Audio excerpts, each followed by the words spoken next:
Eurico Viana trazendo para vocês ideias, ações, pessoas e projetos de impacto positivo. Eu gosto muito quando eu retomo essa frase. Quando eu comecei o trabalho lá em 2017, a ideia era que a gente trouxesse pessoas comuns, como eu e você, que fazem a diferença buscando viver com coerência. No ano passado eu tive uma conversa muito bacana com ele. Estou aqui com o Thiago Luiz, ele é um guardião de sementes tradicionais. Quem não assistiu esse papo, volta e dá uma assistida. Tem no YouTube, tem no Instagram e tem nas plataformas de áudio também. E aí eu chamei ele para conversar de novo porque ele fez uma viagem muito bacana e tem toda uma história, né? Ele vem empreendendo soluções para o pequeno negócio dele em família, ele e a esposa, conseguiram viabilizar a compra de um carro por meio desse trabalho com as sementes, que é fundamental, e através desse empreender de soluções, ele fez uma viagem agora recente por vários lugares do Brasil e de outros países, e, e a gente quer conversar um pouquinho sobre isso.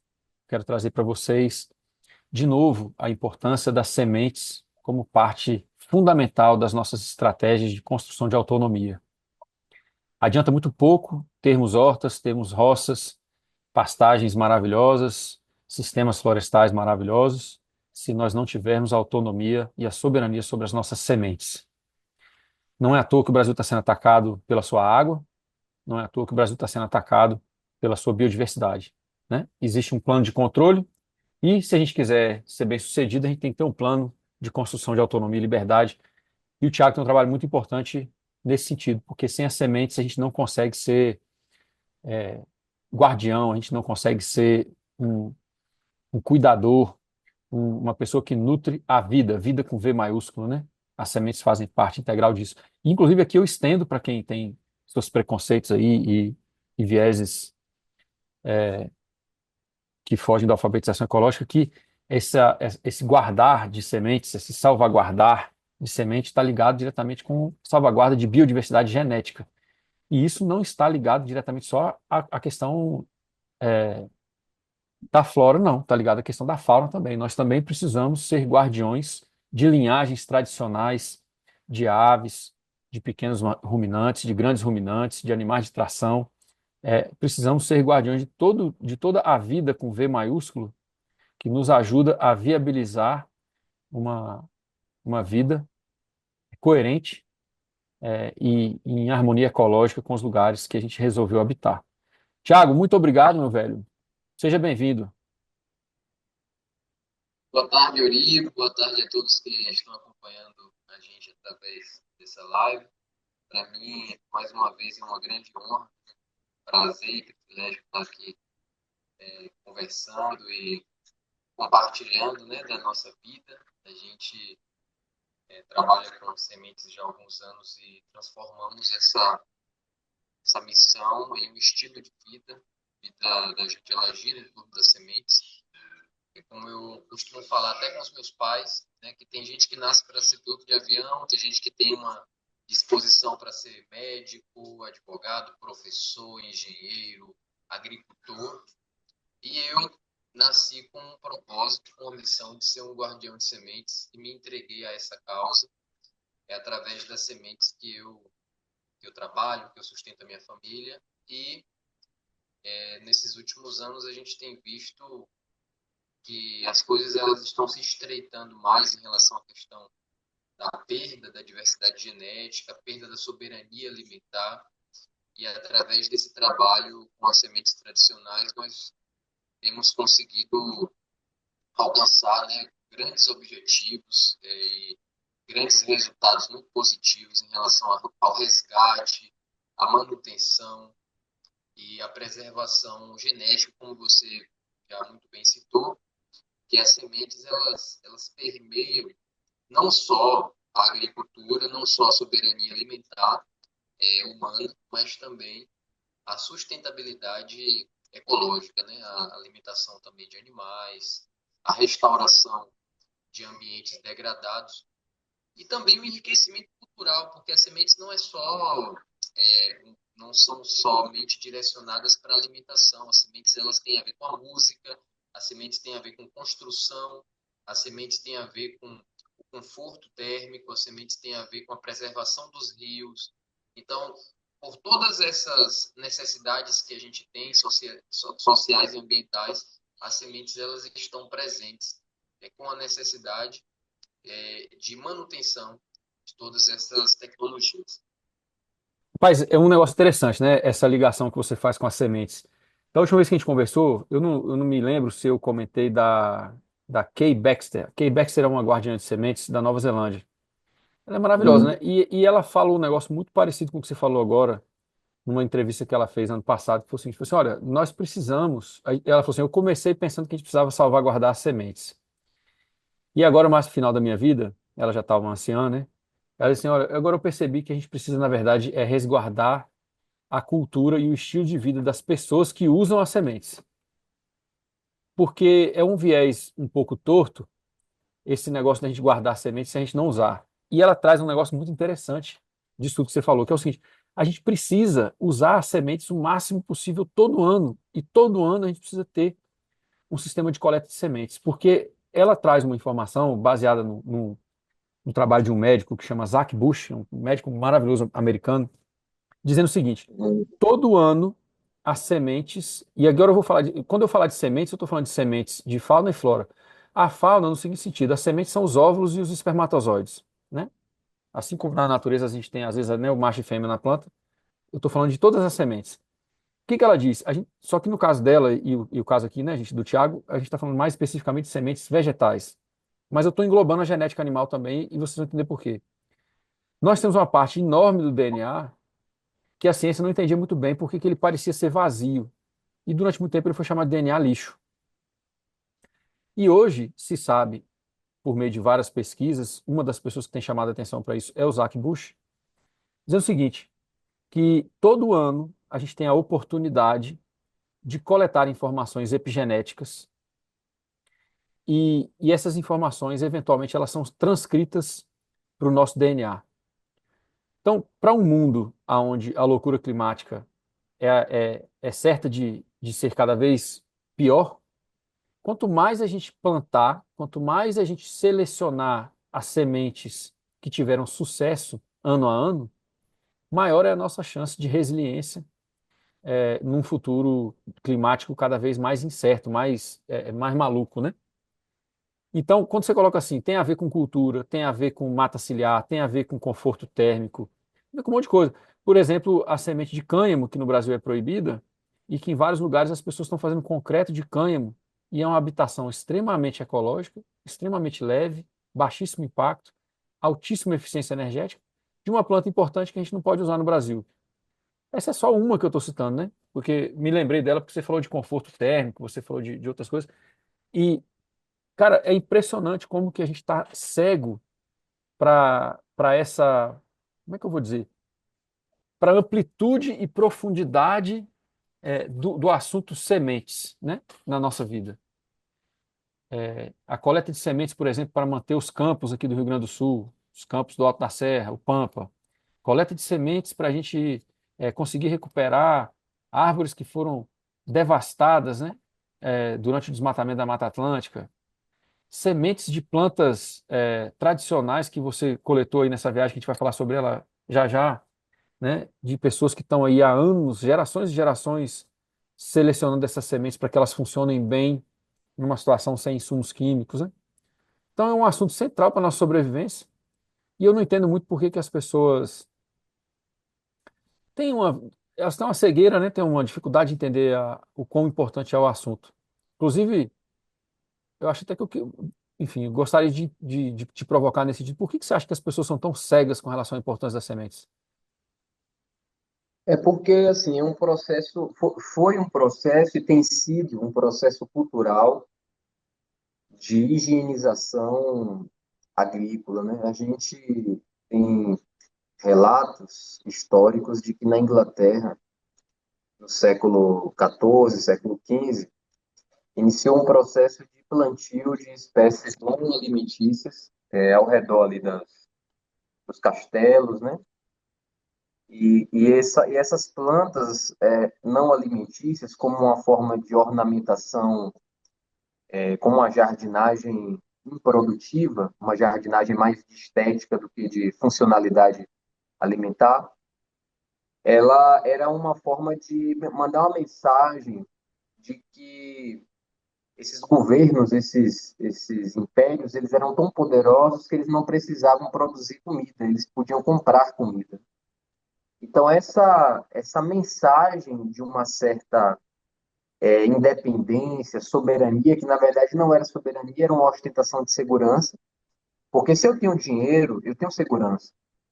Mas se eu não tenho sementes, eu não tenho soberania. Então, a diferença de soberania para segurança alimentar é que a segurança é ter condições de comprar, condições de acessar. Mas essas condições elas são sempre variáveis, são sempre limitadas.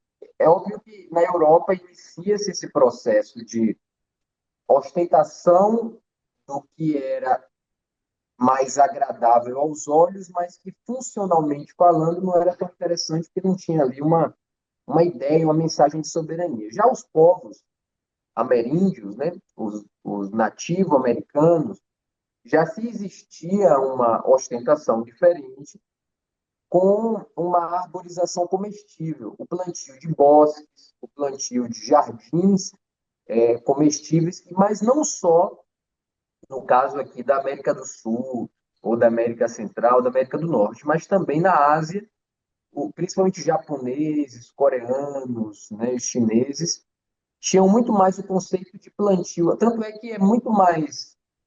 A gente, quando olha, observa um jardim com grama e pequenos arbustos, a gente geralmente associa mais a um padrão de jardinagem americano do que a um padrão asiático. Os asiáticos, os japoneses principalmente, eles gostam muito de plantar plantas medicinais, frutíferas de pequeno porte nos seus jardins, jardins chamados jardins de pedras, utilizando pedras para fazer os adornos, para fazer os contornos dessas arborizações, né? Que são arborizações não comerciais, mas algo que está ali mais relacionado com o cotidiano, com o dia a dia, com aquilo que eles consomem diariamente. Essa é uma cultura tradicional nativa-americana, mas que através desse processo de higienização agrícola foi se perdendo. Existe um contexto governamental por trás disso tudo, que é a questão da deliberação, por exemplo, hoje de a proibição, como você mesmo citou, de uma planta proibida, como o caso do cânhamo, ou também do fomento de espécies que não são tão interessantes para gerar essa relação, esse relacionamento das pessoas com as plantas. No caso do Brasil, por exemplo, a gente tem a história do milho transgênico, que chegou ao Brasil através da Argentina. Até os anos 70, o milho transgênico ele era proibido no país, e ele chegou ilegalmente através de barcos, a travessia ilegal ali na região de Misiones, né,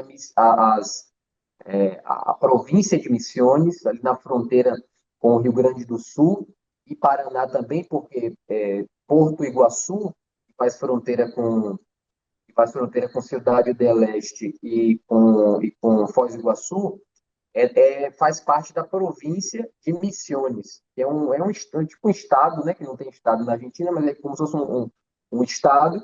E ali nessa região começou a ser produzido milho transgênico muito antes de ser produzido no Brasil, foi passado para o Brasil e no início o governo teve uma certa resistência a permitir essa entrada dos transgênicos e existia todo um alerta, um espanto, assim, um temor das autoridades e dos agricultores, mas depois, com o tempo, por questão de adaptação, de suportar também uma grande quantidade de agrotóxicos, sobretudo glifosato, né, o Roundup, que é o mata-mato, mais Eu acho que não é nem tradicionalmente questão. conhecido Desculpa, popularmente.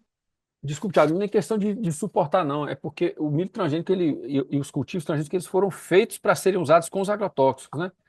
No Brasil, aqui no Rio Grande do Sul, a gente teve um trabalho muito pioneiro, muito ferrenho, né, do José Lutzenberger, da Ana Primavera, que também teve envolvimento aqui no Rio Grande do Sul, fazendo frente tentando bloquear, né, a entrada dos transgênicos, o Sebastião Pinheiro, e infelizmente, para o nosso histórico, enfim, né, de luta aí pela democracia, o avanço dos transgênicos vieram no Rio Grande do Sul, inclusive pelo governo da Dilma, né, quando ela estava aqui capitaneando no Rio Grande do Sul.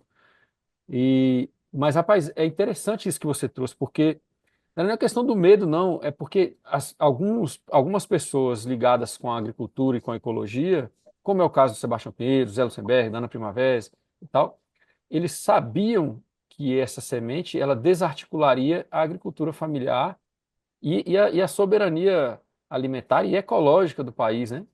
E é uma pena que o avanço tenha seguido. E aí, quando você coloca assim que tem uma questão governamental, seja ela culposa ou dolosa, ela tem uma conivência do governo na sabotagem da autonomia dos agricultores, de qualquer porte, do pequeno ao grande porte, porque quando você começa a usar o pacote químico, você perdeu a autonomia. É porque o milho no caso do milho em si, foi um cavalo de Troia. Nós somos maduros em floresta, em plantio de floresta, na questão cultural indígena, sobretudo na questão cultural indígena, mas no cultivo de grãos, nós somos muito imaturos, nós somos ainda muito jovens em relação à questão desse histórico. Por quê? No caso do Brasil, né? Durante o Império Inca, que não tinha esse nome, chama Tahuantinsuyo, né? O Império de Tahuantinsuyo, ele tinha domínio desde o Equador, passando pela Colômbia, pelo Peru, pelo Chile, pela Bolívia, até chegar na Argentina e provavelmente um pedacinho do Brasil ali na região do Acre.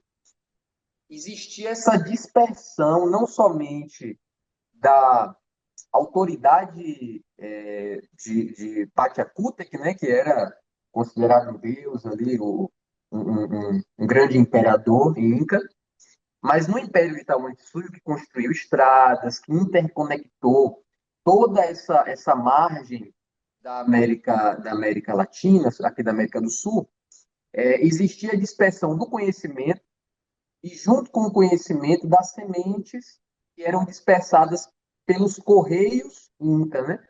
E os correios Inca eram chamados de chasques, eram mensageiros oficiais do governo que tinham como missão fazer essa conexão entre esses países, que para nós hoje são países, mas que faziam parte ali do mesmo império, que é o Império de Tahuantinsuyo. Nesse caso, no Brasil, enquanto o Império Inca, né, ele estava produzindo milho, batatinha, né, no caso da batata, que muitos chamam de batata inglesa, que de inglesa não tem nada, né, a batata andina, enquanto esses povos estavam sendo educados, ensinados e orientados a produzirem essas espécies que faziam parte da cultura incaica, aqui no Brasil a gente já estava fazendo outro tipo de plantio, outro tipo de agricultura, que era a agricultura mais florestal. Existia dentro desse trajeto, né, dessa extensão, muitas plantações florestais, mas a ideia que os incas tinham de agricultura já estava ali em uma conexão com pequenas monoculturas, pequenos plantios, só que rotativos, né, sistemas mais rotacionados. Se eu Por não, isso que se eu- eu acredito que no caso do Brasil, no caso do Brasil nós somos ainda jovens, culturalmente, ancestral, né, e tradicionalmente na questão do milho. É claro que muito antes dos portugueses chegarem ao Brasil, muito antes dessa chegada dos europeus ao Brasil, já existia a produção de milho. O milho não é recente na história do Brasil, mas a tradição no Peru, na Bolívia, no Equador, na Colômbia já era muito mais enraizada, já era algo muito mais tradicional e assim, totalmente introjetado na cultura. No caso, lá, o governo boliviano, o governo peruano, hoje, atualmente, tem muito mais resistência e muito mais firmeza na proibição dos milhos transgênicos, da entrada dessa tecnologia moderna, né, que é o milho transgênico, por conta dessa cultura enraizada na população. Então, a tradição é muito mais presente. No caso do Brasil, a gente tem qual é a tradição que nós temos com o milho? Muito forte. A gente tem o São João, a gente tem as festas juninas, né, que correlacionam a colheita do milho. Tanto é que Luiz Gonzaga, ele, um dos últimos cantores grandes compositores da cultura popular brasileira, ele enaltecia a cultura nordestina falando essa relação com o milho. Tem uma música dele, que é São João do Cordeirinho. Ele fala bem assim: ah, São João do Cordeirinho, você é tão bonzinho. Pede para São José, pede lá para São José, pede para ele me ajudar, pede para o meu milho dar 20 espigas em cada pé.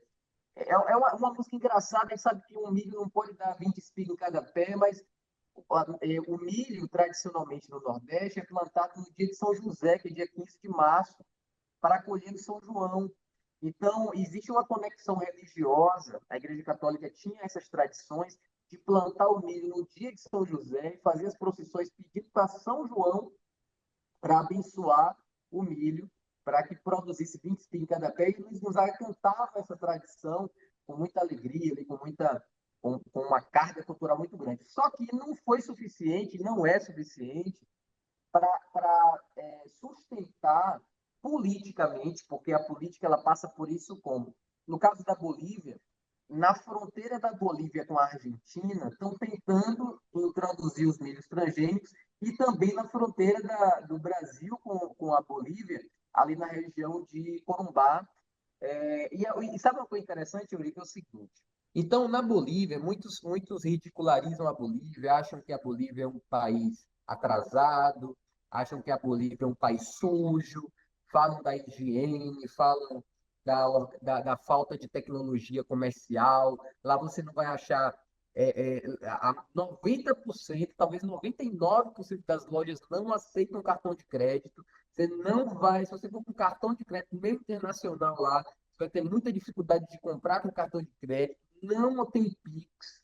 Lá tem QR, né, que eles chamam de QR, que é o pagamento com QR Code, e ainda muito, uma coisa muito pouca, né? Não é muito popular, é algo muito raro de se encontrar. Mas, por outro lado, a Bolívia é um país que tem muita resistência em relação à questão dessa introdução de tecnologias mais modernas na agricultura. O que é interessante é que dentro da Bolívia existem algumas comunidades estrangeiras, né, que vieram de fora, sobretudo os menonitas. Os menonitas é uma comunidade de canadenses, principalmente de canadenses e europeus, que compram grandes extensões de terra na Bolívia. Eles vivem em quase que um mundo paralelo, porque muitos deles não usam energia elétrica, não usam muita internet, vivem em sítios bem assim isolados, e eles estão muito interessados em trazer os transgênicos para o país. Daí que já existem muitas sementes híbridas sendo produzidas nessa região de Santa Cruz de La Serra, porque Santa Cruz de La Serra é um estado, né? Seria um departamento. A gente tem na Argentina as províncias e a gente tem na Bolívia os departamentos. O departamento de Santa Cruz de La Serra é uma planície. Só vai subir um pouco quando chega na capital mesmo ali de Santa Cruz, e aí começa já a subir um pouco até Iapacani, que é a primeira cidade entrando para o departamento de Cochabamba. Os menonitas eles estão presentes de uma forma muito visível nessa região de Santa Cruz de La Serra. Você vai ver ali, eles se vestem com a roupa igual, praticamente, o mesmo padrão de roupa, macacão jeans, todos fabricados dentro da comunidade. As mulheres também se vestem muito parecidas, com vestidos cobrindo até embaixo do joelho ali e tal, abaixo do joelho, as roupas todas cobrindo o corpo todo, com um véu, um chapéu, e os homens também todos com camisa xadrez assim, andam de carroça, muitas carroças na região. E é uma coisa interessante de ver, parece muito bonito, parece, ai, que coisa bonita, né, que comunidade legal, interessante, mas por trás dessa comunidade existem muitas coisas que, para o contexto de soberania alimentar, é muito negativo, porque eles são muito entusiastas dessas tecnologias que, para nós, que já vivemos o resultado delas aqui no Brasil, com a perda da diversidade genética, com a perda da soberania alimentar, A gente já sabe no que isso vai dar. Agora, toda a extensão de Santa Cruz de La Serra, a gente vai ver a presença dessas comunidades que estão comprando terras que poderiam estar sobre o domínio, digamos assim, sobre a produção, a cultura boliviana, mas está sendo, digamos assim, é, é, é, apropriada, né, ou despropriada por essas comunidades menonitas. Quando chega em Iapacani, que é a primeira cidade da região de Cochabamba, né, do departamento de Cochabamba, a realidade é totalmente diferente.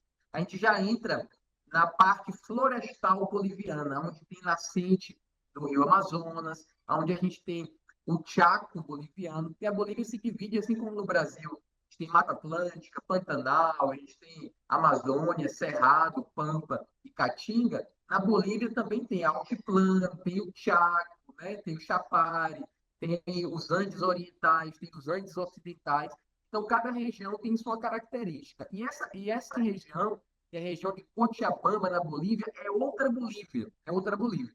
Porque é lá que existe essa resistência, principalmente governamental, para que não haja essa introdução de transgênicos, de híbridos, porque a população simplesmente não aceita. Tudo é diferente. O acesso a batatas, a diversidade genética de milhos, a produção popular dessas variedades. Já quando chega em Santa Cruz de La Serra, os campesinos, assim como no Brasil, né, um agricultor, ele muitas vezes vai ser muito mais valorizado em regiões mais simples, de certa forma, que tem uma relação mais jovem com a agricultura, que tem mais um contato maior com a agricultura, vai existir mais respeito, vai existir mais valorização, vai existir mais honorabilidade. E quando você chega nas grandes capitais, em um lugar onde a tecnologia está se desenvolvendo muito rápido, né? Aí você vai ter os agricultores sendo tratados como aqueles que são atrasados, como aqueles que são ignorantes, como aqueles que são, de certa forma. E aí tem esse contexto cultural, por isso que tem se perdido muito esse interesse, sobretudo aí da juventude, né, em buscar a agricultura. Eu queria retomar isso, né? Que foi uma resposta com um passeio longo, bem interessante. Olha que interessante, né? Eu estou de acordo com você. Eu acho que a cegueira com relação às sementes está ligada com uma alienação das pessoas, a cultura que mostra para elas de onde realmente vem o alimento delas, porque não vem do supermercado, não vem das transportadoras, não vem do Ceasa. O alimento das pessoas vem de propriedades rurais mantidas por pessoas que trabalham ali, né? Campesinos, campesinas, agricultores, independente da escala. E essa alienação ela é muito útil de novo, né? E assim como é muito útil essa cultura que vangloria o progresso que está ligado à tecnologia e menospreza a tradição que está ligada à, à harmonia com a ecologia, né? Então, tudo que é ecológico é simplório, é, é pobre, é atrasado, né? E o melhor é o caminho sempre da tecnologia. Só que toda tecnologia tem uma pegada ambiental enorme, toda tecnologia funciona muito bem no âmbito do complicado, mas no âmbito do complexo a gente vê só destruição, né? Desde a Revolução Industrial que a gente só vê porrada no campo. Toda vez que a tecnologia vem, e eles falam, a tecnologia é disruptiva, realmente é disruptiva. Né, acaba com famílias, acaba com economias locais, acaba com ecossistemas, acaba com um monte de coisa, em nome de uma economia de escala. Mas eu queria fazer só um parênteses, né? Você estava falando do Império Inca, e tem uma coisa interessante. Se eu não me engano, foi o Império Inca que usou uma semente também como moeda. Usava a semente do cacau, não foi? Então, É impressionante, cara, como que na medida em que você volta, né, para os povos tradicionais originários e a cosmovisão remete de novo a um viver ecológico, como que a coerência vai se mostrando, né, em várias coisas. Essa coisa do cacau ter sido uma moeda é interessantíssima. E uma moeda de troca, né, mas não pode ser usada como reserva de valor, até porque semente, né? é Então tem uma... perecível. A É, coca também, a folha da coca também, o quilo da folha da coca era pesado a preço de ouro, né? Um quilo de folha de coca para ouro. olha só. Mas vamos aproveitar que você deu uma volta aqui pelos nossos vizinhos latino-americanos, e eu queria agora, a gente falou muito, né, de como está sendo atacado toda a questão da soberania das sementes, a soberania alimentar, a questão da biodiversidade, da genética, né? Tá sob ataque.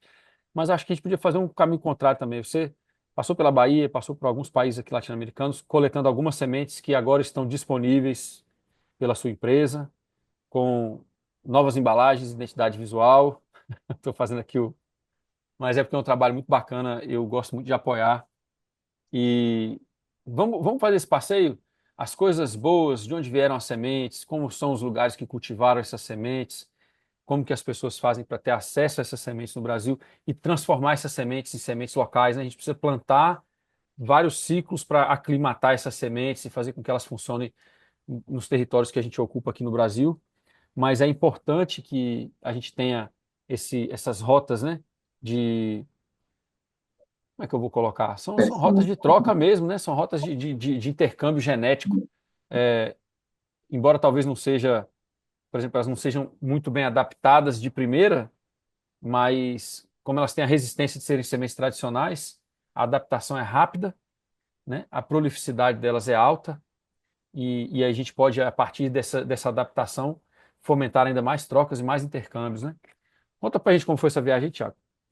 Então, nos últimos anos, desde 2018, eu comecei a visitar a Bolívia e comecei a conhecer as comunidades que produzem essas sementes, né? Claro que a grande parte, né, da produção está na região mais alta da Bolívia, não somente dos milhos, mas também da batatinha, né, das batatas e também alguns tubérculos como a oca, né, que é um tubérculo da família do trevo de quatro folhas, que é a Oxalis tuberosa, que para mim é o tubérculo mais delicioso que eu já experimentei na vida. A gente tem tentado introduzir no Brasil, mas é um pouco mais difícil por conta dessa questão de altitude, que você citou essa adaptação.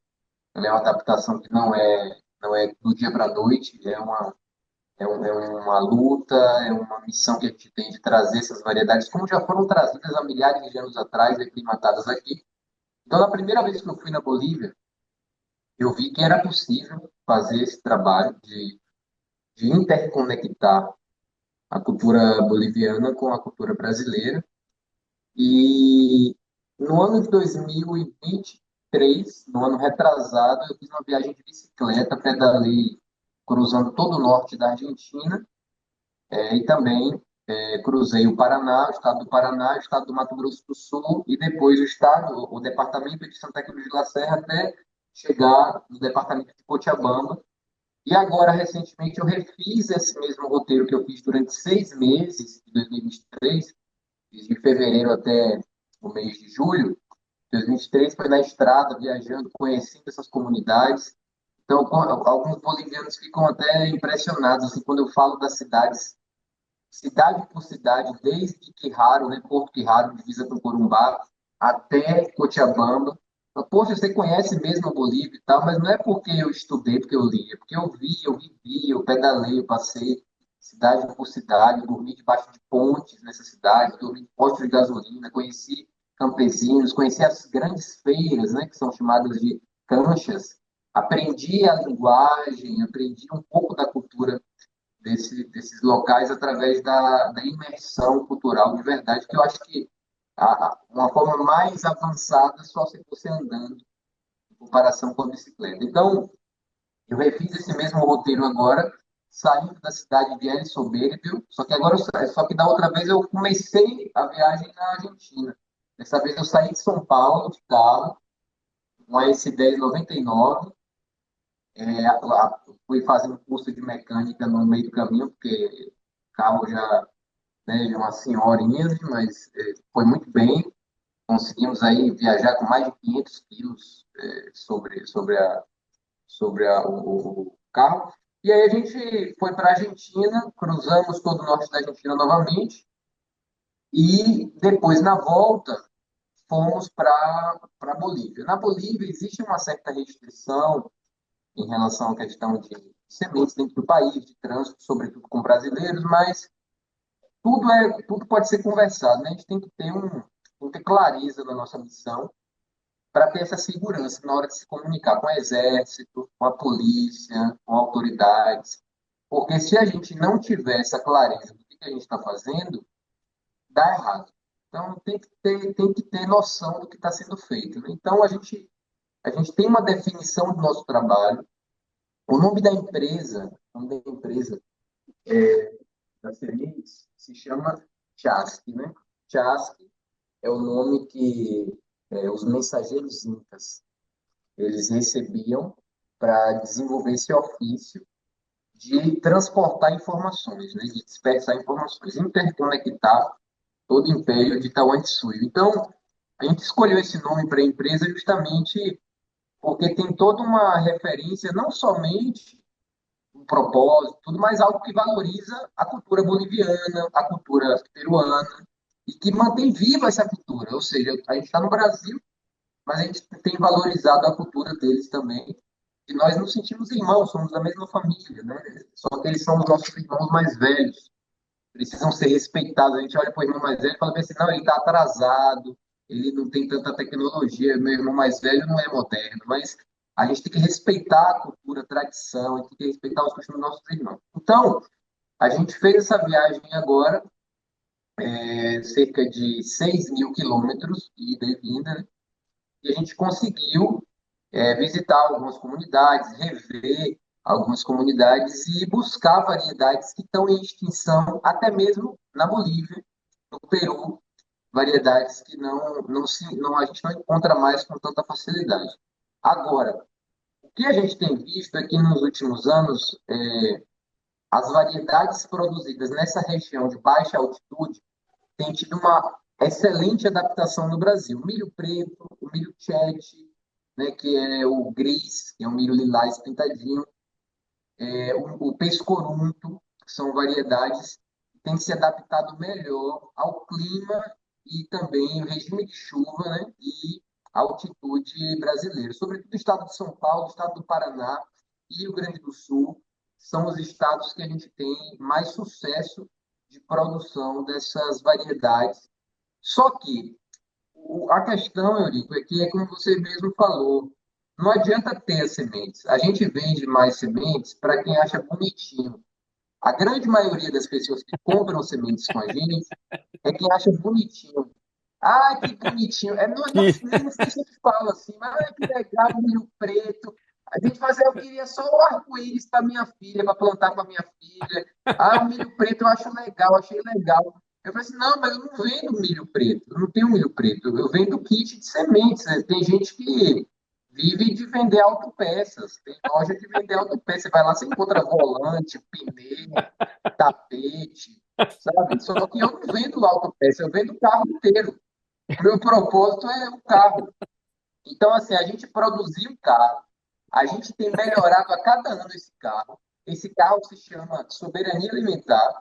E a nossa proposta não é que a pessoa compre um milhozinho pretinho que é bonitinho, ou uma pimentinha porque arde mais, por conta de uma futilidade, de uma vaidade, né? Às vezes a pessoa compra o livro pela capa, mas o livro, você abre o livro está recomendando 10 livros. Ele vem, então, assim, você abre e fala, o livro ele não vem sozinho. O milho, ele não nasceu para ser isolado por um coração. O coração não nasceu para ser coração. O coração nasceu para ser corpo inteiro. Então, o milho, ele sempre esteve associado com a floresta. Porque que acontece? Por mais que muitos acham errado, e de certa forma é errado hoje, a forma com que o fogo tem sido utilizado, né? Que é outro tema muito interessante, mas o milho sempre esteve relacionado com o fogo. O fogo, a ideia da purificação, a ideia de abrir clareira. Os caras não tinham motosserra, não tinha facão, não tinha machado, abria com fogo. Aí queimava, e depois quem é que vinha aproveitar daquela bomba de nutrientes, aquela bomba de minerais disponibilizados através desse processo cultural, do manejo ecológico do fogo. Quem é que entrava primeiro? Era o milho, era o feijão, e ainda é para muitas comunidades indígenas e ah, também muitas e- comunidades ali então, tradicionais da Bolívia. não, então uma coisa interessante, só para complementar também, né? A gente escuta muito falar das três irmãs, né? O milho, a abóbora e o feijão. Só que não é A bem assim milpa, isso. também. São vários tipos de abóbora, são vários tipos de feijão e são vários tipos de consórcio. E o milho não era plantado em monocultura, ele era plantado em consórcio. né? Então, assim, essa questão das plantas, né, consorciadas também é antiga.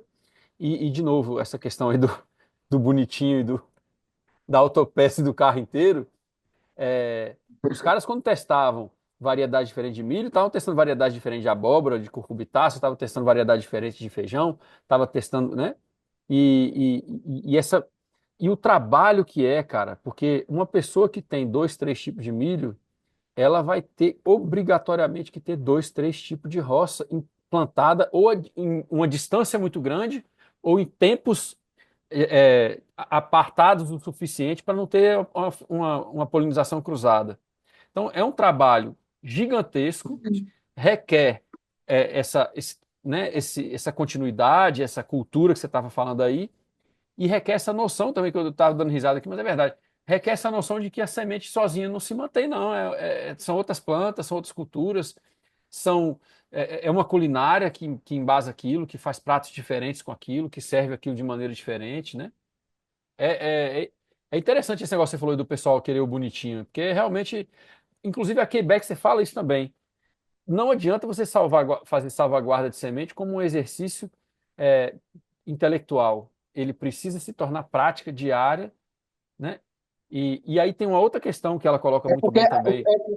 Esse termo, perdão, interromper, esse termo crioula, ele se aplica mais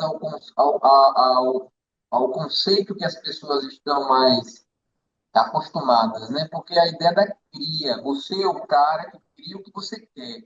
É você criar, porque o crioulo, né, o crioula, são termos pejorativos, é claro, que inclusive nos Estados Unidos e no Brasil também, se você chama alguém de crioulo, essa nomenclatura, né, essa forma de referir a alguém pode ser considerada uma ofensa gravíssima, injúria racial. Chamar de crioulo alguém nos Estados Unidos ou no Brasil pode ser fruto de um processo que a pessoa vai sofrer. Só que com a semente, não.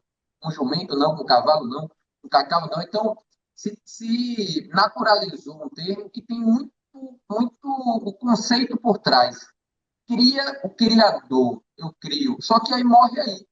Agora, quando eu falo que uma semente ela é tradicional, eu enriqueço ela. Eu enriqueço, porque uma semente tradicional ela está atrelada a uma tradição. E a tradição ela carrega outra referência, é um outro conceito e é um outro contexto. Então, quando eu trago uma semente para minha casa, para minha família, eu tenho uma necessidade de criar tradições com essa semente. E Mas você tem criar tradição para o milho tradições com essa pretinho? semente, Você tem tradição para o milho pretinho, que é só o isso. pretinho? Então, o milho preto, ele, por exemplo, no caso do Brasil, a gente tem as tradições juninas, né? As festas juninas tradicionais e tal. É a forma mais fácil da gente compreender o que é a tradição relacionada às plantas. Porque na época do São João tem lá a laranja, tem o amendoim e tem o milho, mas principalmente laranja, amendoim e milho, que coincide, obviamente, ali a época de colheita. Se eu não crio essa tradição na minha família, na minha comunidade, no meu bairro, no vilarejo que eu moro, junto com os campesinos ali vizinhos da minha unidade de produção, da minha propriedade, eu não vou manter, eu não consigo sustentar essas sementes durante muito tempo, porque é só eu que vou carregar isso nas costas. Eu preciso, a primeira coisa, Eurico, é compartilhar, porque a gente fica nesse egoísmo, e isso é muito por uma visão comercial. Ah, não, eu quero criar uma variedade, eu quero ter essa variedade para mim, eu quero ser o único. E muitas pessoas pensam assim. Eu vou te falar a verdade. Eu me interesso mais por uma impressora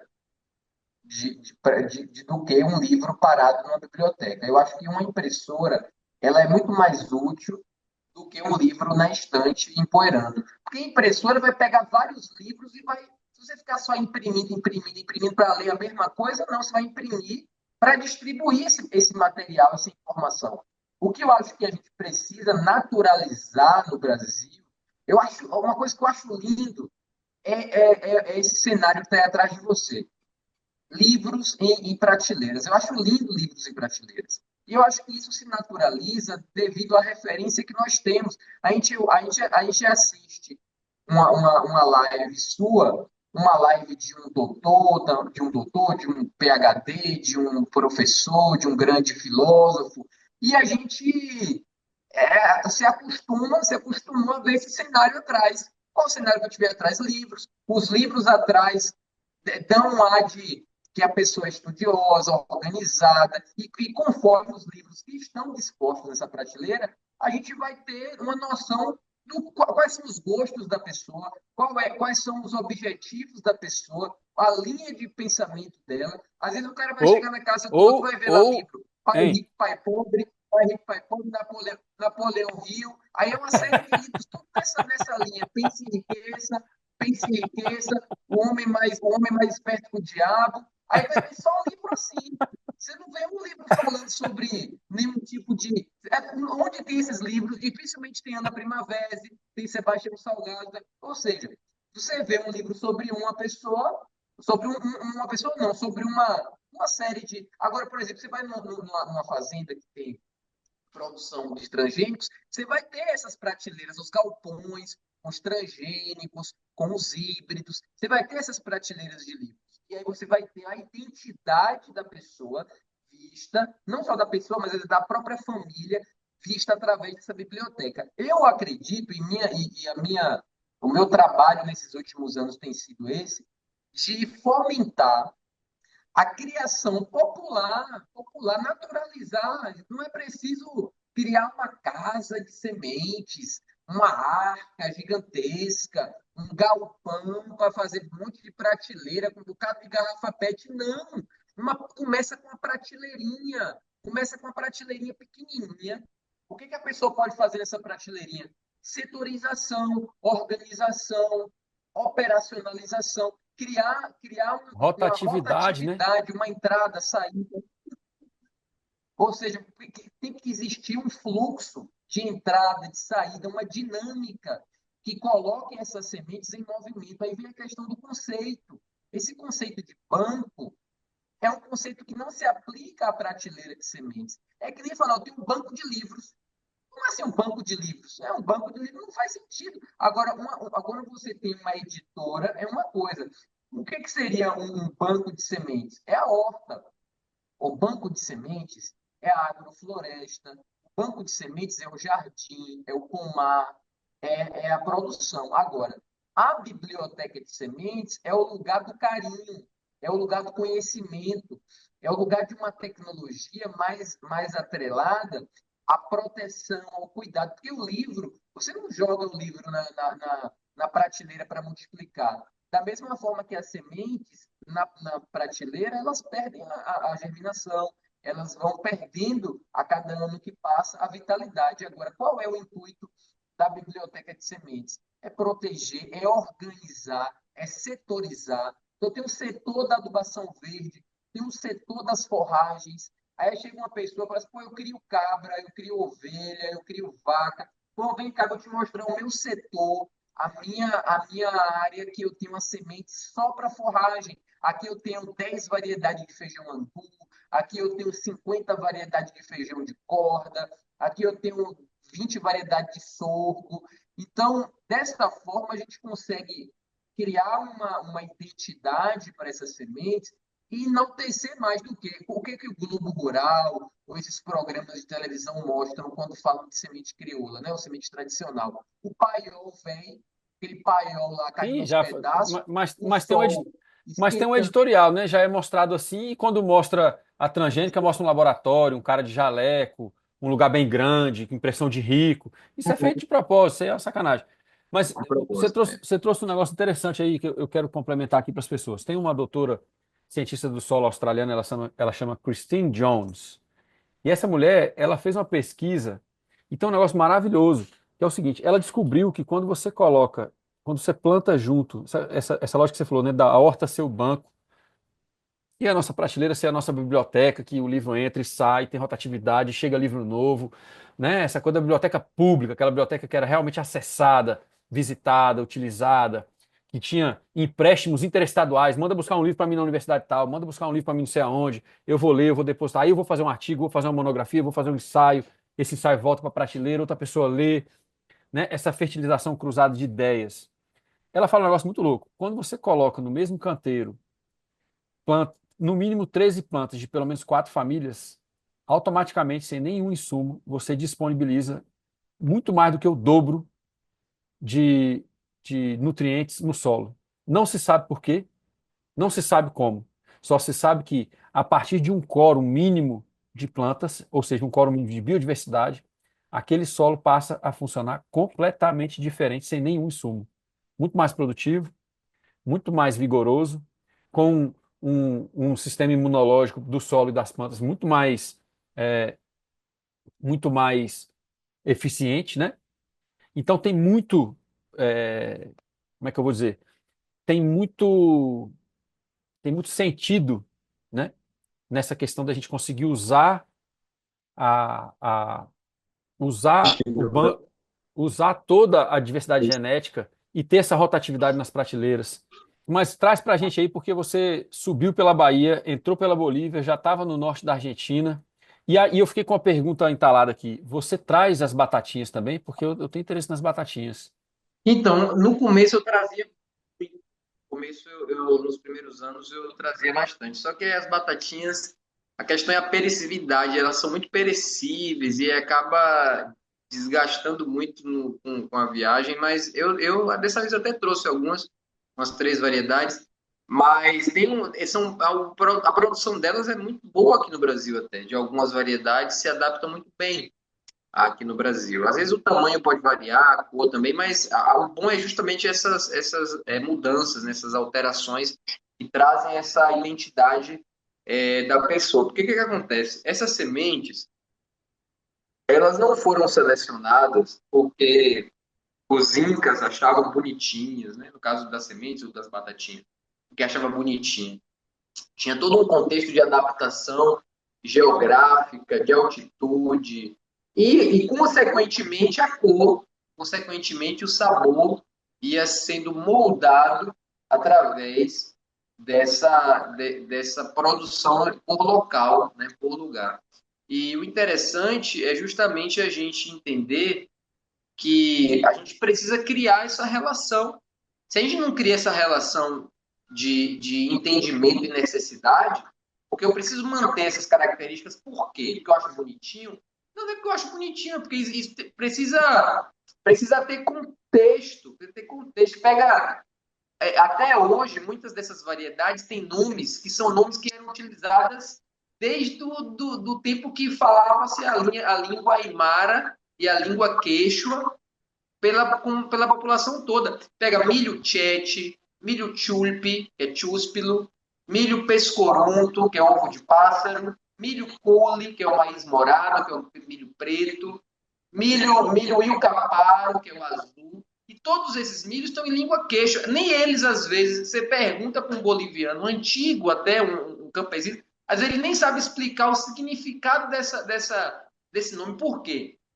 Porque muitos desses milhos receberam nomes quechua, só que as comunidades onde eles estão sendo produzidos hoje, fala-se até hoje a língua aimara.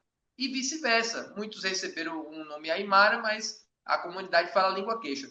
O que a gente precisa fazer? Eu preciso trazer esse milho para o Brasil? Eu não posso ficar chamando esse milho de pescoruto a vida toda. Eu tenho que identificar para que exista Uma hora ele vai virar pescoçudo. É isso, uma hora vai virar pescoçudo, uma hora vai virar ovo de passarinho, uma hora vai receber o nome do filho de alguém que produziu. O que eu recomendo para as pessoas? Batize. Batize o milho, batiza com o nome de um filho, batiza com o nome do lugar da sua comunidade. Batiza, vai batizando, porque você batizando, você vai criar relação. Se você ficar dependendo de uma coisa que o nome é lá de. Ou seja, você vai criar. Por isso a ideia do crioulo, tem uma parte positiva do crioulo, é a cria. Vai ser seu filho. Você seu filho, você vai criar, você vai conhecer, você vai saber quais são as necessidades, você vai saber quais são o tempo, né? Quais são os ciclos, enfim. Então, a gente vai. Qual é a finalidade, qual é o início, o meio e o fim dessa produção. Então, dessa forma, a gente consegue manter. A ideia é manter. A gente trazer, a gente até consegue trazer, é mais fácil do que manter. Agora, sim, é uma Agora, missão. Sim. agora nesse quesito aí do manter, vamos lá. Aí eu vou aqui, talvez, dar uma acelerada aqui no nosso passeio. Você chegou de volta dessa viagem aí. Fala pra gente um pouco, ô Thiago, das variedades que você trouxe, não só de milho, de outras coisas, do que está disponível para as pessoas. Inclusive, de novo, vou trazer uma curiosidade aqui. Para quem já viu, né, as ruínas ali, incas e tal, entre Bolívia, Peru, alguma coisa antiga também em algumas partes do Chile. Talvez você já tenha visto aquelas mais emblemáticas, né? Que parece um anfiteatro, assim, que tem várias curvas de nível, assim, tudo arredondado, né? Em formato meio de oito, assim, e tal, várias Chama alturas. Morai. Pois é, aquilo ali foi feito exatamente para aclimatar pressão e temperatura e luz solar e aclimatar várias mudas, várias plantas, várias sementes e poder espalhar elas para toda a extensão, né? Onde a cultura inca atingia. E as pessoas, enfim, né? A cultura ortodoxa diz que eles não tinham uma, uma sistematização de língua escrita, mas, no entanto, eles tinham um comércio, duraram quase 1000 anos na América Latina, e você vê que eles se fortaleceram muito pela dispersão de sementes e de alimentos que traziam autonomia para o seu povo, né? É interessante isso. Aí, de novo, eu faço aqui a ponte, você dizer para a gente como é que está aí a sua biblioteca, o que que tem para a gente pegar, o que que tem para a gente buscar e praticar. Eu vou E, mostrar um eu- pouco aqui. e enquanto, Eu enquanto vou você Enquanto você traz variedade, eu vou logo dizendo, gente, ó, não tem milho só preto, não, não tem milho bonitinho, não, viu? Tem que. Não, mas só, aqui não é só pelo bonitinho, não. Aqui tem a ver mais com. Porque a minha ideia, Eurico, o que que acontece? Eu penso que se todo mundo tivesse pelo menos 1.000, acho que 1.000 foi muito alto. Eu acho que pelo menos umas 200 a 300 variedades de alimentos na sua comunidade, na sua propriedade, eu acho que não existiria fome em comunidade nenhuma, porque cada semente é um chip. E dentro da semente, ela tem informação de soberania alimentar. Se existe uma solução para a fome no mundo, está dentro de uma semente. Se existe solução para a degradação ambiental, se existe solução a nível global, está dentro de uma semente. Tem uma semente. Então, é necessário esse cuidado. Então, o que que eu priorizo? Vender não somente o que a pessoa quer, mas o que as comunidades precisam. Daí que eu não atendo a um público vaidoso. O meu público não é um público vaidoso. Ó, você não quer comprar o carro? Tudo bem, você vai em outro e comprar o volante. Mas para você encontrar o volante desse meu carro, você não vive aí encontrando volante de Ferrari na loja da Fiat. Em loja de autopeça, você vai encontrar peça para Gol, vai encontrar peça para um Celta. Isso aí você encontra em qualquer cidadezinha de interior, você encontra. Agora, volante de Ferrari é só um lugar, às vezes, que encontra, e olha lá, e não é nem loja de autopeça, é uma loja especializada naquela marca. Então, no meu caso, é isso, eu decidi trabalhar vendendo Ferrari em forma de sementes. Mas não é porque eu vou vender super caro, de um valor inacessível, fora da realidade. Não, é porque a minha intenção é que a pessoa tenha mostarda, tomate, milho, amendoins, abóboras, feijões, e eu faço isso. Aí aqui a gente Olha, tem, olha que legal. por exemplo, a gente tem aqui o milho preto, ó, milho preto bem selecionado.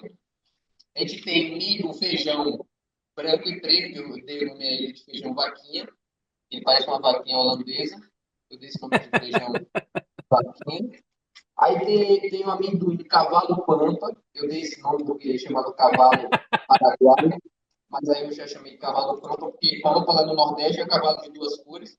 Então aí ele parece uma cor, né? Ele é duas cores meio rajadas, assim, então é um amendoim muito bom. Aí tem tomate rama, aí tem o feijão andu preto, aí tem fava coquinho, tem um feijão de guirmino, vários tipos de amendoim, tem melão croata. E assim, eu sempre faço com tudo que eu tenho.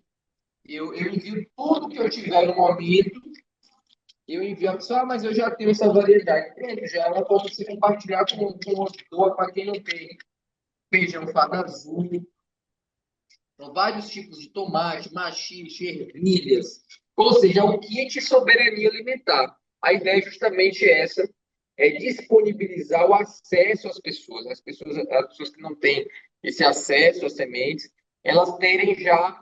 É um kit de sobrevivência, é um kit da pessoa resgatar algo que ela nem perdeu, ela nem tinha. Ela vai começar a ter ainda, que é a soberania alimentar da família dela. Agora, você falou uma coisa interessante, Yuri, que é o seguinte: sabe, você falou das hortas circulares, feitas com essa intenção de plantar espécies para adaptar elas em diferentes altitudes e climas também. É um lugar chamado Morai, lá no Peru, né, no departamento de Cusco. E aí o que é interessante é que quando alguns jovens chegam lá, até idosos também, a galera mais velha assim, chega lá e fala assim, isso aqui foi alienígena, não tem como ter sido ser humano. Cara, sabe o que eu falo para essas pessoas? Sabe o que eu falo para as pessoas? Ó, o nível de testosterona do teu avô era 10 vezes maior do que o teu. Imagine de um cara há 1000 anos atrás, pô. Aí tu pega um homem frouxo hoje, homem fraco, preguiçoso, frouxo. O cara não arruma nem a cama, o cara vai achar que alguém pegou uma pedra e botou em cima de outra. Agora você pega 10 homens, eu acho que o corpo nem cabia mais testosterona neles. Daí que fazia tanto filho, e quanto mais filho, nascia mais homem, mais gente brabo mesmo. E não era só homem, não, era mulher que enfrentava guerra, mulher que lutava. Falando de geração de gente brabo mesmo. Essa galera construiu, mas não estou falando de Nutelinha de hoje que não sabe assentar um tijolo. Quer dizer que hoje a galera que hoje tem tecnologia não sabe colocar um tijolo em cima do outro com uma biomassa, um cimento, uma coisa assim, não sabe fazer uma construçãozinha de nada, de madeira, do que seja. Naquela época, os homens eram muito mais homens, as mulheres eram muito mais mulheres. Então não tem como a gente comparar esses homens modernos de hoje em dia, para ser, foi alienígena, isso aqui não foi ser humano, o ser humano não tem condição. O ser humano igual a ele não tem condição, o ser humano sopra. O que acontece? Quer ver a parte macabra? A parte macabra não é botar uma pedra em cima da outra, não. A parte macabra é não desperdiçar nenhuma víscera do corpo das pessoas. O que, que eles faziam? Lá tem as fontes bonitinhas, as fontes cerimoniais. As fontes cerimoniais. Era lá que eles abriam o corpo de todo mundo que morria, pegava todas as vísceras, misturava com terra de floresta e preenchia aqueles terraços. Eram canteiros construídos. Ali era canteiro. Ali não era um negócio que era para pousar a nave espacial, não. Ali era para encher de terra da floresta, daí que era um plantio agroflorestal. Por isso, se a gente não for a fundo na cultura, vai ficar com essas ideias fora da caixinha de dizer que era alienígena. Que nem chegar na Amazônia, que nem estão fazendo agora aí, dizendo Ratanabá, que não sei o quê, que era túnel, não sei o quê. Isso é cuspir na cultura da galera que se ralou, que se esforçou para construir as coisas e achar e dar o crédito para que nem existe. Mas, Thiago, não é só isso, não. Eu vou aqui participar aqui da sua- do seu protesto aqui.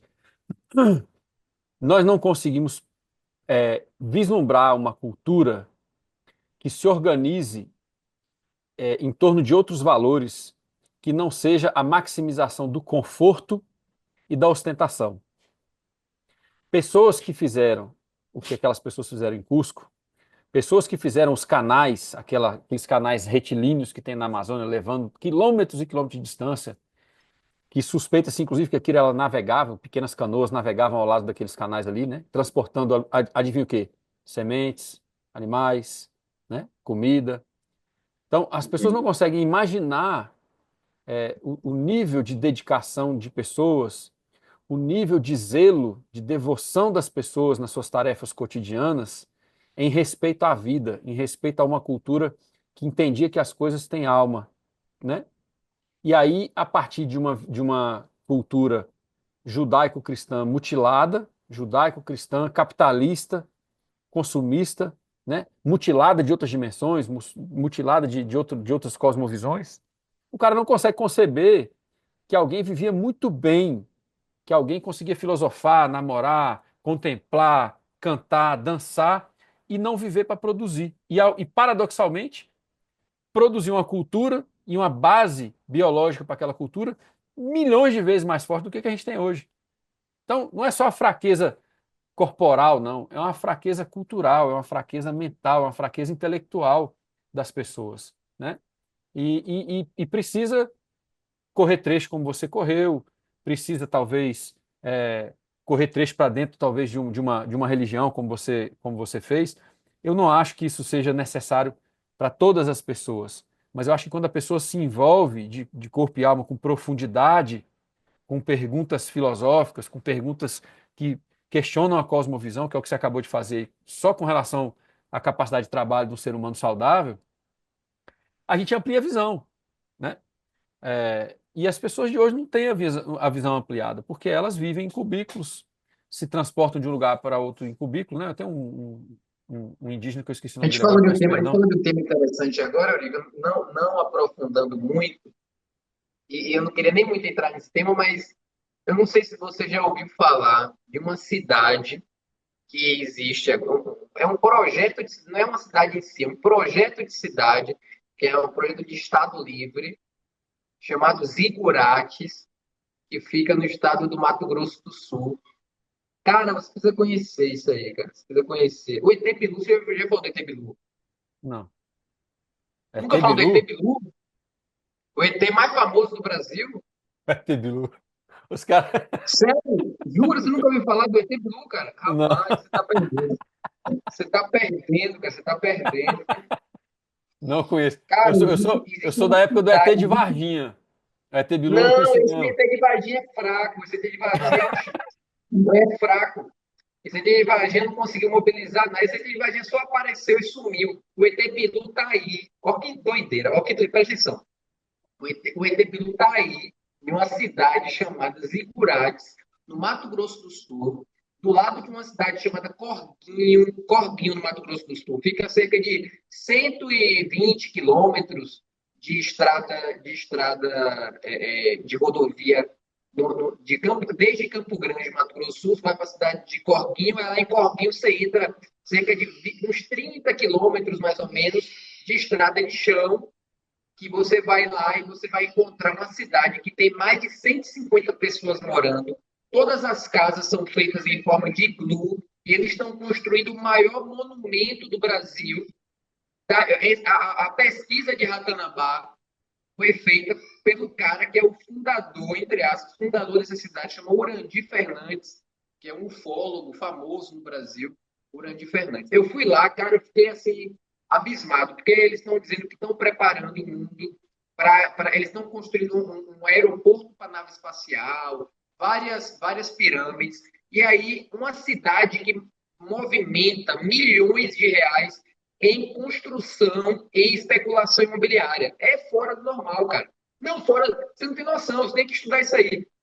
Você que é um cara que. Você tem que estudar isso aí. Aí eu cheguei lá, eu fui lá agora, nessa expedição que eu fui. Foi uma das coisas mais interessantes dessa minha viagem agora. Eu fui lá. Aí falaram assim: poxa, você tem que conhecer a galera que está na organização, né? O pessoal do Dáquila Pesquisas, né? Dáquila Tecnologias, tá? Chama Dáquila. E eu fui lá, falei, beleza, vamos lá para ver. Só que eu cheguei lá, aí disse que o ET Bilu disse que era para melhorar a Terra. E o ET Bilu aconselha as pessoas lá. Ele aconselha as pessoas. As pessoas ouvem o ET Bilu, e o nome dele é ET Bilu. E o nome dele, ele não queria causar medo para as pessoas. Ele disse, não, tô falando sério, não é brincadeira, é sério mesmo, é um lugar real. Tem gente séria, empresários construindo casas nesse lugar e vendendo a mais de 300 mil reais uma casa. Não, você está no meio de uma vila, que é esse lugar chamado Zigurates. Aí eu fui lá. Quando eu fui lá, era um maquinário de plantio de soja transgênica e milho transgênico. Eu falei, ET atrasado, isso não. Esse ET deve ser dos outros lá, daqueles. Como é que fala? Crocodiliano, tá? Dos reptilianos. Dos reptilianos. Reptiliano. Deve ser reptiliano, porque se for o ET mais moderno do avanço tecnológico, está no lugar errado.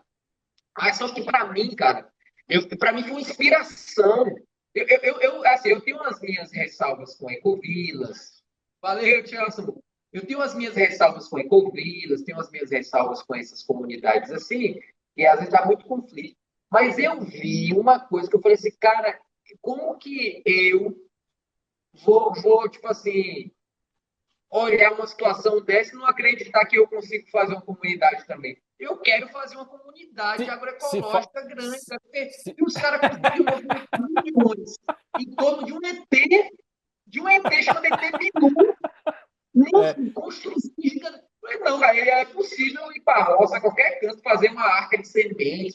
E eles não tem nada. Eles tinham um projeto chamado Arca de Sementes, mas não tem uma semente, só tem milho transgênico. Isso é transgênico. Eu falei, não entendi nada. rapaz, eu fiquei pensando nisso, dando risada aqui que você falava por isso, né? É, o, a crença das pessoas, né? A capacidade de mover dinheiro, de mover pessoas, fazer as pessoas se mudarem para um lugar e tal, em torno de um assunto. Eu não quero diminuir o assunto, né? Mas em torno de um assunto talvez etéreo, né? Um assunto imaterial, um assunto assim pouco tangível, por mais importante que ele seja, né? Talvez tenha vida em outros planetas, é uma pergunta filosófica, inclusive importante, mas é pouco tangível, né? E aí a nossa materialidade atual, perda de soberania alimentar, mais de 20 milhões de pessoas passando fome no Brasil, mais de 10 milhões de pessoas desempregadas, incêndio todo ano, enchente todo ano, desabamento todo ano, as corporações tomando conta do governo. Né? O pessoal foi lá e elegeu o Lula, ele de novo não fez a reforma agrária. Aí, antes dele ir para um encontro climático lá, ele recebeu os barões da soja no Planalto. Agora vai a gente lá como campesino, ver se a gente vai ser recebido. Não vai. Né?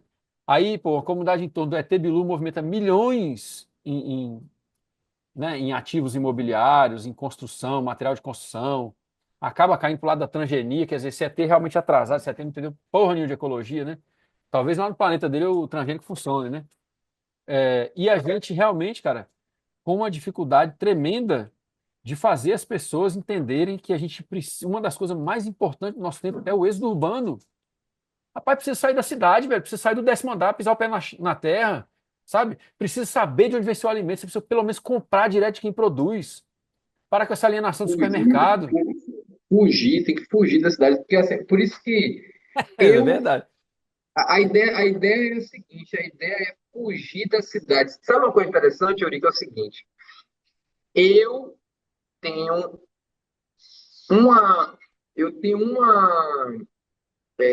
uma visão que vem da minha religião, que vem da minha espiritualidade, que envolve o histórico. Porque, por exemplo, biblicamente, Deus, sabe o que é interessante? Deus, ele criou, na cosmovisão, né, que eu tenho, Deus criou um jardim chamado Jardim do Éden e colocou o homem lá. Deus não criou uma cidade e colocou o homem lá. Agora, Aí o que que acontece? Aí o que que aconteceu? Um Era um irmão matou jardim. o outro. Ele criou um jardim, isso, ele criou um jardim. Ele plantou um jardim. Está escrito exatamente assim em Gênesis. Ele plantou um jardim lá na crescente fértil, entre o rio Tigres e Eufrates, lá tal, perto do Nilo, beleza. Aí, Caim matou Abel. Quando Caim matou Abel, Deus, ao invés de matar Caim, fala assim: ah, não, vou te matar agora. Não, ele deu uma marca a ele e mandou ele embora. Falou: ó, agora quem te matar vai ser condenado a 70 vezes 7. E Caim fundou a primeira cidade. A primeira cidade, biblicamente falando, a primeira cidade foi fundada pelo cara que matou o irmão chamado Caim. Só que ele não criou essa cidade para valorizar Deus. Ele criou essa cidade para valorizar a si mesmo. Porque, e a ideia é mais ou menos essa. Hoje a gente vê isso. As cidades elas não valorizam a natureza, elas não valorizam o Criador e nem a dependência. A cidade ela tem mais a ver com independência, só que é uma independência insustentável. Na verdade, não Aquela é coisa independência, não, é individualismo. individualismo. Aí o que acontece? Quando Caim funda essa cidade, ele dá o nome dessa cidade de Enoque.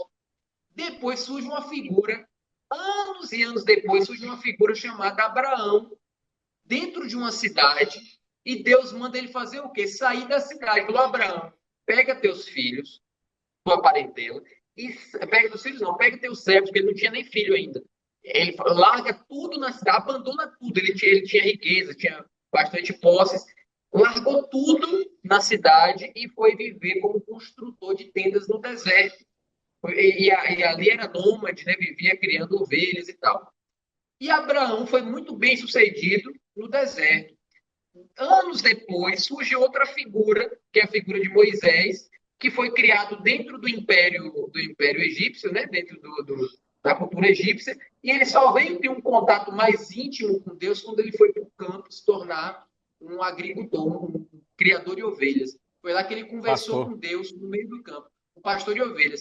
Anos depois surgiu outra figura, que é a figura de Davi. Davi foi criado aonde? No campo, enfrentando leão, enfrentando lobo, enfrentando urso, para cuidar do rebanho do pai dele. Então, todos os grandes. Agora, José do Egito.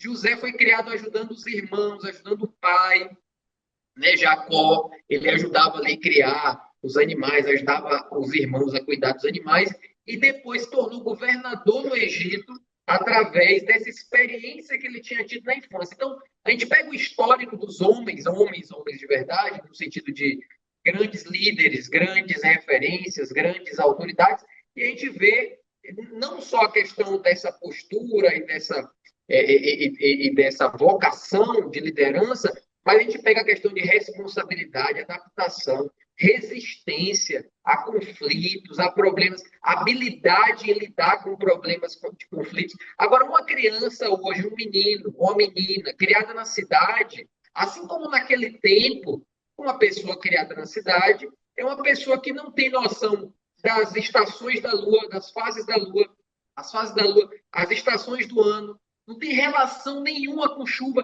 não sabe qual é a época das águas, não sabe o que é a época da seca, não sabe o que é período de cheia, período de estiagem, vive desconectado da natureza, não sabe nada de natureza. E aí chama de agricultor alguém que fez, às vezes, engenharia agrônoma, e o cara não sabe nem observar o cantar de um passarinho, não sabe nem observar um sapo quando está cantando diferente, uma formiga, por que a formiga está criando asa e está voando. Agora, o verdadeiro agricultor, o verdadeiro campesino é aquele que não tem dissociação, não tem separação entre a vida dele e o campo. Isso é viver a ecologia de verdade. O que a gente precisa fazer hoje é simples assim, é fugir das cidades. Fugir por quê? Porque a cidade, ela É, é velho. É a isso mesmo. cidade tem que sair, não é sair, não. Sair se fosse uma coisa boa. Sair é opcional. Sair é se fosse uma coisa boa, não tem, é insustentável, a cidade é insustentável. Porque se você quiser criar homem e mulher doente, Fique na atrofiado cidade.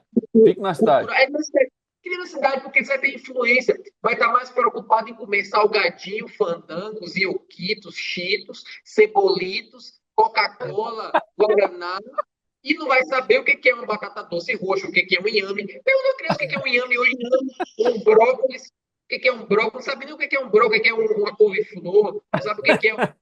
Tem criança que não sabe o que é uma melancia, não sabe diferenciar a melancia de um abacate. Então, assim, a vida no campo não é uma opção, não é uma opção, é uma necessidade emergencial. E o que acontece? Só é possível na configuração governamental que a gente tem hoje, essa especulação imobiliária, esses preços absurdos de terra, só é possível essa migração ser sustentável e saudável se for em comunidade. Individualmente, só família. Por isso que o meu propósito é ter 10 filhos. Meu propósito é ter 10 filhos. Por quê? Uma família, 10 filhos. Antes de casar, Sua esposa está alinhada com esse propósito? com certeza, homeschooling. Antes de casar, eu falei, olha, nada de a gente vai alfabetizar, né? A gente vai alfabetizar. O presentezinho vai ser uma galinha, não vai ser negócio de ficar dando só boneca vai ser de palha, dá galinha, dá um cavalinho para o adolescente. Viver uma vida integrada com a natureza. Ô, Porque o que, que ô, acontece? ô Tiago, Olha, hoje, só um relato rápido. O melhor presente que eu já ganhei na minha vida do meu pai não foi bicicleta, não foi tênis da Nike, não foi camisa da Lacoste. O melhor presente que eu ganhei do meu pai foi um cavalo, cara. Meu pai chegou para mim e falou assim: eu comprei um negócio para você, tá ali no pasto. Aí chega eu lá, vem aquele cavalão. Nossa, a coisa mais linda do mundo. E mais profundo e mais emocionante ainda foi quando ele me levou para comprar a cela. Ele me levou e falou assim: escolhe a cela mais bonita que você quiser. Aí pega aquele tapete de colocar ali por baixo, estria, professora.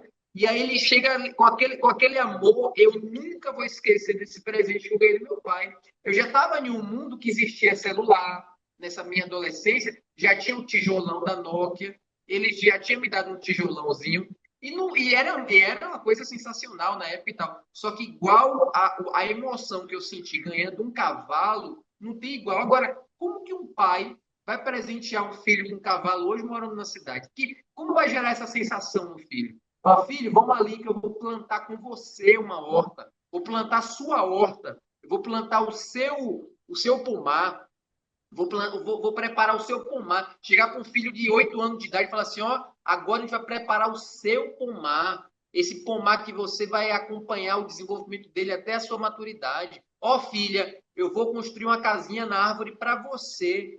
Agora é necessária essa disposição masculina e a feminina também, obviamente, porque a mãe ela tem que existir esse sacrifício, essa abnegação de uma vida de vaidade, de uma vida de futilidade, para um sacrifício, uma entrega, para que você forme um cidadão, para que você forme uma pessoa de bem, para que você forme uma pessoa de caráter, que tenha habilidade em lidar com conflitos, uma pessoa que não fique desesperado quando vê um animal lascado, que costure o animal, que tenha coragem, que tenha pulso para botar um útero de uma ovelha que pariu, que descer o útero para fora, você colocar para dentro, costurar o animal. Então, esse amor, esse sacrifício, ele na cidade, o que vai aprender? As escolas, pode ser pedagogia Waldorf, pode ser pedagogia até do ET Bilu, do alienígena, mas nada é mais avançado do que a pedagogia do campo. Não tem nada mais avançado do que a pedagogia do campo. rapaz, hoje, hoje eu estava escutando um podcast de uma família que produz leite exclusivamente a pasto. Eu estou interessado no exclusivamente a pasto, né? Baixo insumo, liberdade contra as farmacêuticas e tal. Enfim, estou interessado na liberdade real, né? Que tem a ver com a liberdade da semente também. E aí, um casal com vários filhos dizendo assim: olha, nós não obrigamos os nossos filhos a ficar com a gente. Mas aí a mãe falando assim: olha, eu percebi que todas as famílias, independente da cultura, dizia que as crianças eram maravilhosas até completar 5 anos. E que depois começava uma série de dificuldades e tal, e eu fui pesquisando, eu fui vendo o que que era. E o que que acontece? Qualquer cultura urbanizada, a partir dos 5 anos, a criança entra para a escola. E aí ela falou: então meu filho não vai para a escola. Porque o que eu estou vendo é que não é a criança que fica difícil, não. É que alguém quebra a relação dela com o lugar dela e com a família dela.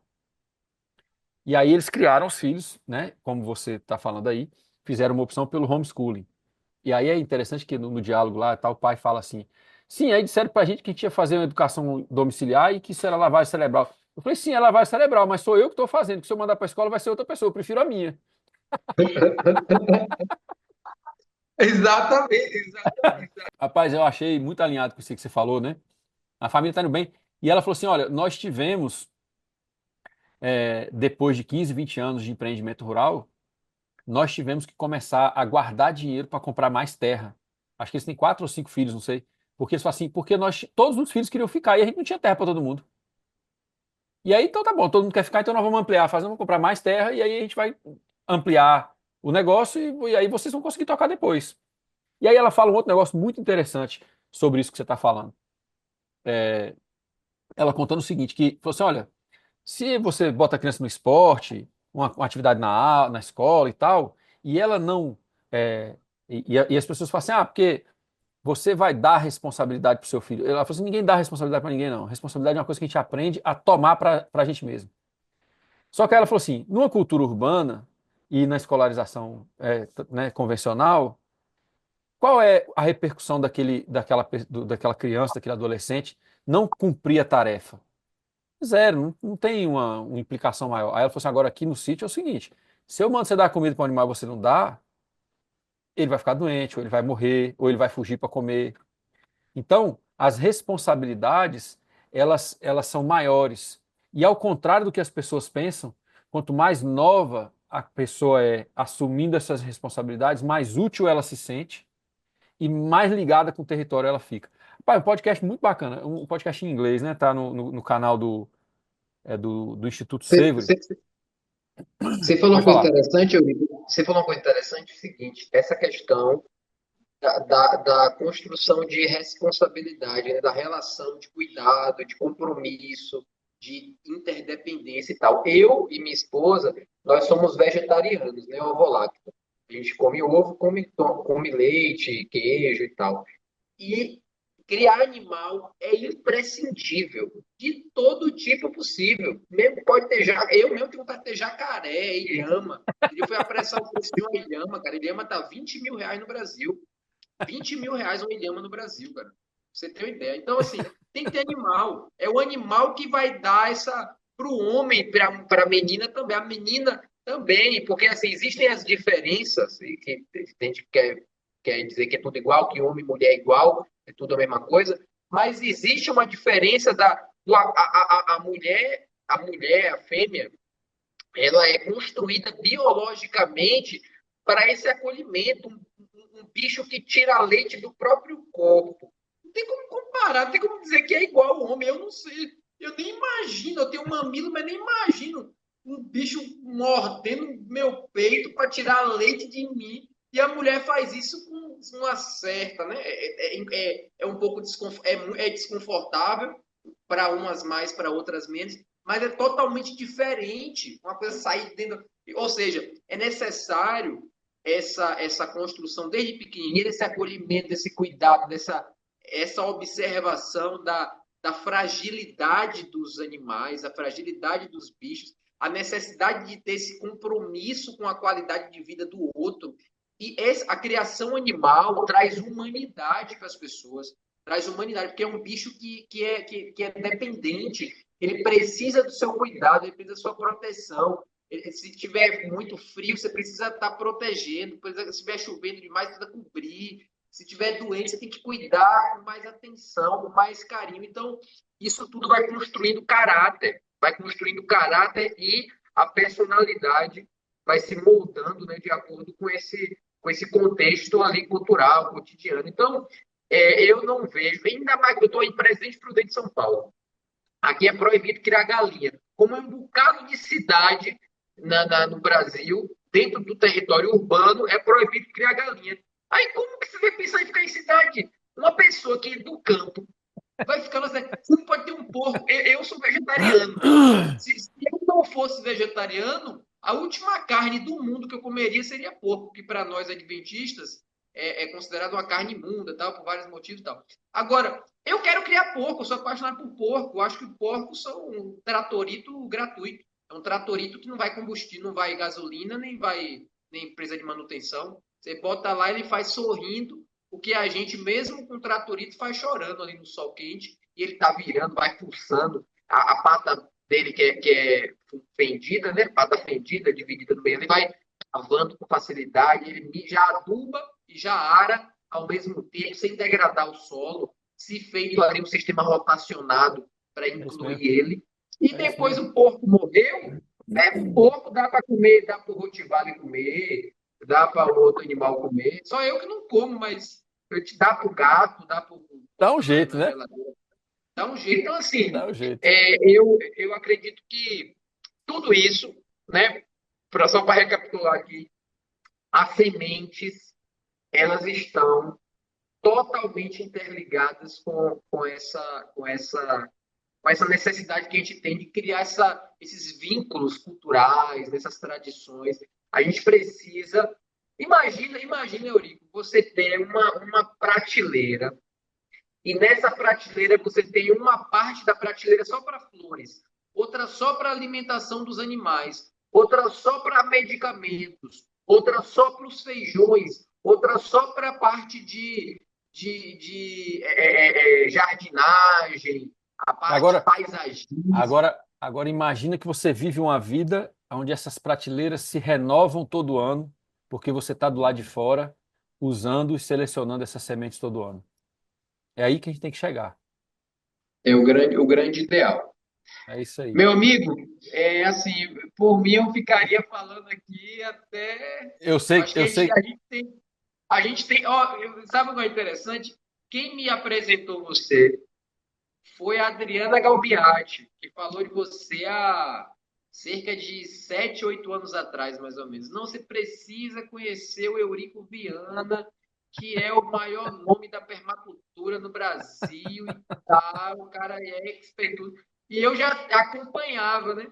Aí algumas pessoas falaram assim, não, porque Eurico Viana isso e aquilo. Me falaram assim de você algumas coisas. Ah, o negócio de Eurico Viana lá na Califórnia, que não sei o quê, que ele fica negócio, ou é na Califórnia, ou é lá na Austrália, coisa assim, que ele, o negócio dele é pegar onda, ficar surfando e tal. Mas depois eu fui vendo, cara, que as ideias batem mesmo. Tem muita coisa, né?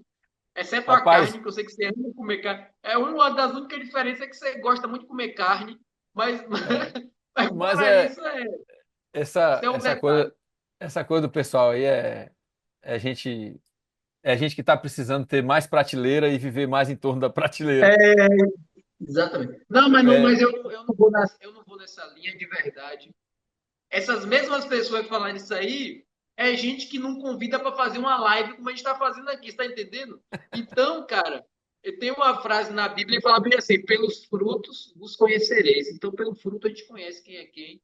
Então, cara, é, eu dou parabéns pro seu trabalho. Acho que seu trabalho, não, para mim, é inspirador. Para mim, é inspirador. Eu quero caminhar nesse sentido.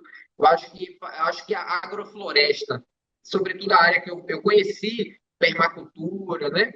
E linha de permanência, escala em permanência, através da agrofloresta, mas eu acho que a agrofloresta é tipo esses caras fortão, uma perna só. Quer dizer, o cara é braçal, fortão, e não quer aceitar nenhuma prótese.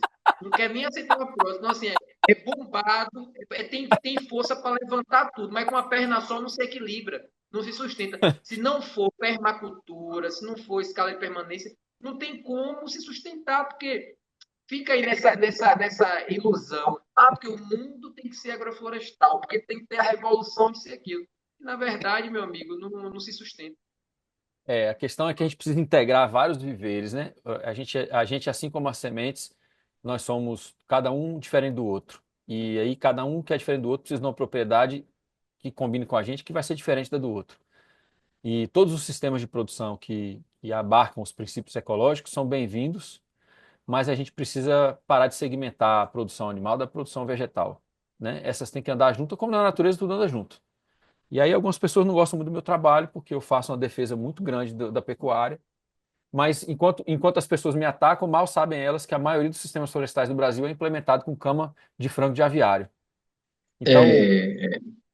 para quem diz que eu gosto de pegar onda, eu realmente gosto de pegar onda, E é, não é mal nenhum, não é mal nenhum. né? Mas é isso, as pessoas que fazem as críticas, né? Elas não estão tão preocupadas em construção de coerência, que foi um papo que a gente levou aqui hoje, que foi muito nesse sentido da construção de coerência. Eu queria, Thiago, agradecer muito o seu trabalho, né? Essa construção das bibliotecas, inclusive o Thiago está se colocando à disposição das pessoas para ensinar como montar isso, né? Articular essas comunidades em torno dessas prateleiras e desses viveres que mantêm essas prateleiras de semente viva, essas bibliotecas é, instigantes, inspiradoras, né? E pungentes, cheias de vida. Então, como que as pessoas fazem não só para encontrar as sementes, mas também para encontrar a sua ajuda para montar esses lugares que vivem em função, né, das sementes todo ano. Então, hoje a gente tem o Instagram pessoal, né? O Instagram pessoal que é Thiago com H. Agrofloresta. E tem também o Instagram da empresa, que é Chasqui, Chasqui, sementes que a gente consegue, através do Instagram, também manter esse contato, mas posso disponibilizar também aqui o WhatsApp, que é DDD 18 9977 16 899. Depois você coloque na descrição do vídeo, pode disponibilizar o WhatsApp tranquilamente. E aí a gente presta consultorias para escolas, a gente tem bastante experiência com o Sesc Termas aqui no estado de São Paulo, dando cursos de capacitação para guardiões de sementes ancestrais e tradicionais, ensinando sobre armazenamento, multiplicação, comercialização, a construção e a setorização dessas sementes nessas bibliotecas, as prateleiras, a questão conceitual, a diferença dos conceitos de biblioteca, de Tiago, banco. desculpe te interromper. Eu vou te fazer já um convite aqui. Você preparar para a gente uma aula, mas aí pelo computador, com alguns slides, trazendo esses conceitos, uma aula introdutória para quem quiser assistir e depois se matricular ou contratar a consultoria, né? Cair para dentro disso. Eu acho fundamental também a gente Perfeito, divulgar isso. perfeito, perfeito. Então, se a gente conseguir juntos, se for do seu interesse também, de montar um curso não precisa nem ser o nome sobre guardiões de sementes e tal, mas um curso que tenha mais a ver com construção de soberania alimentar através das sementes tradicionais. Eu acho que seria um curso de muito interesse a nível nacional, poderia ser um curso de capacitação, obviamente, para guardiões de sementes, mas não só nessa coisa individual, mas de criação de rede, de biblioteca, essa imersão no universo da semente. Pode depois, no particular, a gente conversa sobre isso. Tenho certeza que Vamos. vão surgir muitos interessados, como já tem. O pessoal pergunta, poxa, quando eu comecei a dar os cursos pelo Sesc Termas aqui de São Paulo, aí o pessoal ficou, poxa, eu queria um virtual, queria um curso de capacitação virtual, só que eu ainda sou leigo nessa parte tecnológica, então seria interessante se a gente conseguisse fundir os conhecimentos, seja da permacultura, escala de permanência, com as sementes em si, a expertise que você tem, com a expertise que eu tenho, a gente conseguiria talvez lograr um êxito aí, porque a gente consegue dialogar em todas as áreas, bioconstrução, pecuária, a parte de arborização, a parte de paisagismo, lavoura em geral, né, plantio em geral, agrofloresta, enfim. Através dessa conexão com as sementes, criar calendário de plantio, falar sobre agricultura biodinâmica, tudo isso, criar um calendário biodinâmico para ficar nessa biblioteca, o que vai direcionar o uso dessas sementes em várias estações do ano, em várias fases ali lunares também, plantio, porque todo mês, apesar de a gente ter várias estações diferentes, todo mês é mês de plantar, todo dia é dia de colocar alguma semente na terra ou fazer alguma coisa relacionada também com as sementes. Vamos pensar um cronograma junto aí para ver se a gente faz alguma coisa. Talvez pensar talvez até um presencial primeiro para a gente afinar as coisas e a partir disso a gente partir para uma opção que dá mais alcance para as pessoas. Eu acho que é uma ideia interessante se pensar sobre. As pessoas esquecem, né? Madeira trazia estrutura para construção, combustível para aquecer, trazia possibilidade de transporte de charrete ou de barco ou de canoa. A grande parte, né, do manejo florestal era feito para a gente conseguir fibras. As fibras estão diretamente ligadas com a capacidade de transporte, com os balaios, com os cestos, com as peneiras. Então, de novo, né, as pessoas na cidade esquecem que existia um jeito muito mais natural de se fazer as coisas e ele estava ligado diretamente com essa questão da soberania e biodiversidade das sementes, né? Vamos pensar um jeito de fazer isso Verdade. aí. Meu amigo, Perfeito. muito Muito obrigado. obrigado mesmo também. Boa noite para vocês aí, que seja uma boa noite de devoção e a gente vai se falando. Um abraço. Amém. Obrigadão, abração, tamo junto. Valeu.